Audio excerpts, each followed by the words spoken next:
پیارے دوستو، ہر دن کی طرح آج پھر ہم آپ کے لیے ایک بہت ہی دلچسپ واقعہ لے کر آئے ہیں۔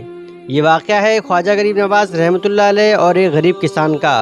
تو میری آپ سے گزارش ہے کہ اس واقعے کو مکمل طریقے سے سمجھنے کے لیے ویڈیو کو آخر تک ضرور دیکھیں۔ حضرت خواجہ غریب نواز رحمۃ اللہ علیہ اجمیر شریف میں قیام پذیر تھے کہ اچانک ایک بوڑھا کسان آپ کی بارگاہ میں حاضر ہوا اور عرض کرنے لگا کہ میرے کھیت کی پیداوار حاکم نے ضبط کر لی ہے۔ وہ کہتا ہے کہ جب تک شاہی فرمان نہ لاؤ گے اس کھیت میں سے کچھ نہیں پا سکتے، لہٰذا سرکار غریب نواز میں آپ کی امداد کا طالب ہوں تاکہ اس سال کا خرچ پورا ہو سکے، کیونکہ اس کے علاوہ میری روزی روٹی کا کوئی اور ذریعہ نہیں ہے۔ سرکار خواجہ غریب نواز رحمۃ اللہ علیہ نے اس کسان کی پوری بات سنی اور فرمایا اس کے بعد حاکم کیا کرے گا؟ تو اس غریب کسان نے عرض کیا جو حکم سلطان کا ہوگا اس کے مطابق وہ حاکم عمل کرے گا۔ آپ نے فرمایا اگر دیانی فرمان مل جائے تو ہمیشہ کے لیے یہ تکلیف دور ہو جائے گی۔ تو اس غریب کسان نے عرض کیا حضور اگر قطب صاحب کو سفارش نامہ لکھ دیں تو مستقل یا میعادی فرمان مل جائے گا۔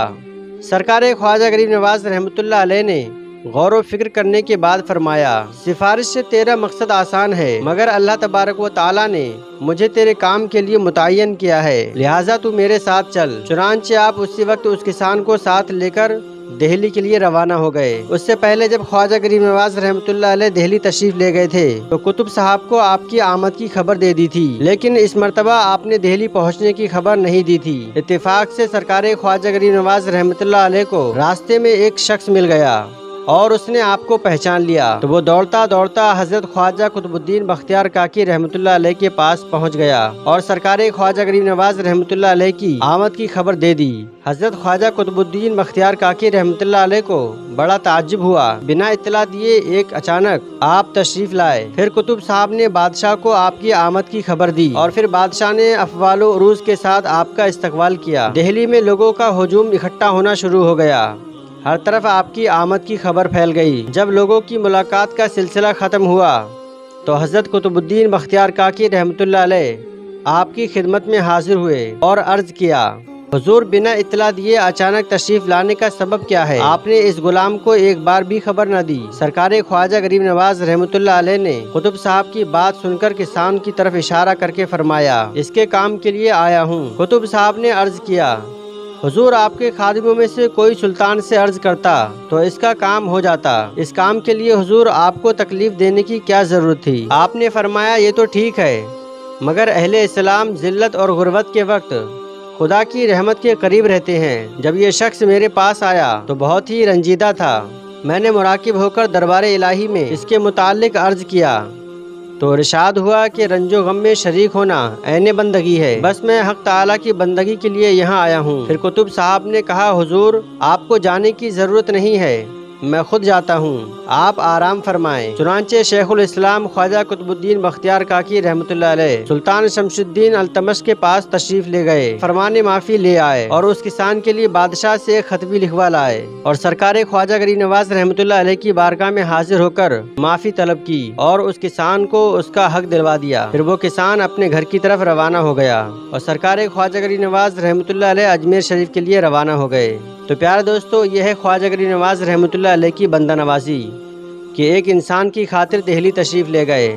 آپ چاہتے تو ایک خط لکھ کر کسی بھی خادم کو بھیج دیتے تو اس کا کام ہو جاتا۔ سرکار خواجہ غریب نواز رحمۃ اللہ علیہ بہت ہی رحم دل تھے، آپ غریب اور یتیموں کی بہت مدد کرتے تھے، اسی لیے آپ کو غریب نواز کہا جاتا ہے۔ ایک مرتبہ سرکار خواجہ غریب نواز رحمۃ اللہ علیہ اپنے مقام پر قیام پذیر تھے اور آپ وضو بنانے کے لیے بیٹھے تھے کہ اچانک ایک بوڑھی عورت روتی چلاتی ہوئی سرکار خواجہ غریب نواز رحمۃ اللہ علیہ کی بارگاہ میں حاضر ہوئی۔ اس دور کا جو حاکم تھا اس نے ایک بے گناہ شخص کو پھانسی کی سزا سنائی تھی۔ یہ ضعیفہ انہی کی والدہ تھی جس شخص کو بے گناہ پھانسی کی سزا سنائی تھی۔ جب وہ ضعیفہ سرکار خواجہ غریب نواز رحمۃ اللہ علیہ کی بارگاہ میں حاضر ہوئی اور اپنے دست ادب کو جوڑ کر کہنے لگی حضور ہم پر رحم فرمائے، ہماری امداد کریں۔ سرکار غریب نواز رحمۃ اللہ علیہ نے فرمایا بولیے کیا بات ہے؟ تو انہوں نے بتایا سرکار حاکم وقت نے میرے بچے کو بے گناہ پھانسی کی سزا سنائی ہے، سرکار آپ جلدی چلیے نہیں تو وہ اسے پھانسی دے دیں گے اور میرا اکلوتا بچہ جان سے ہاتھ دھو بیٹھے گا، جبکہ اس نے کوئی گناہ نہیں کیا ہے، اس کا کوئی قصور نہیں ہے، لیکن حاکم وقت نے اسے پھانسی کی سزا سنائی ہے، سرکار ہم پہ رحم فرمائیں۔ سرکار غریب نواز رحمۃ اللہ علیہ فوراً وہاں سے اٹھ کھڑے ہوئے اور اپنا عصا مبارک لے کر اس عورت کے ہمراہ چل دیے۔ بہت سے صوفی خادم اور اہل شہر کے لوگ آپ کے ساتھ ہو گئے اور آپ سبھی لوگ وہاں سے حاکم وقت کی طرف روانہ ہوئے۔ ادھر سرکار غریب نواز رحمۃ اللہ علیہ اور ان کے ہمراہ راستے ہی میں تھے اور ادھر مجرم کو پھانسی دی جا چکی تھی، یعنی اس بے گناہ شخص کو پھانسی دے دی گئی۔ سرکار غریب نواز رحمۃ اللہ علیہ اور ان کے ہمراہ لوگ جیسے ہی دربار حاکم میں پہنچے تو دیکھا اس شخص کو پھانسی دی جا چکی ہے اور وہ مر چکا ہے۔ جیسے ہی اس شخص کی ماں نے دیکھا کہ میرا بچہ اللہ کو پیارا ہو چکا ہے تو وہ بڑی پریشان ہوئی اور رونے پیٹنے لگی۔ سرکار غریب نواز رحمۃ اللہ علیہ پر ایک وجدانی کیفیت طاری ہو گئی اور آپ نے اس شخص سے قریب جا کر اپنا عصا مبارک اس کی طرف اشارہ کر کے فرمایا، اے مظلوم، اگر تو بے قصور قتل کیا گیا ہے تو خدا کے حکم سے زندہ ہو جا اور اس دار سے نیچے چلا آ۔ یہ وہی وقت تھا جب اس شخص کو سرکار غریب نواز رحمۃ اللہ علیہ کے کلام حق سے نئی زندگی ملنے والی تھی۔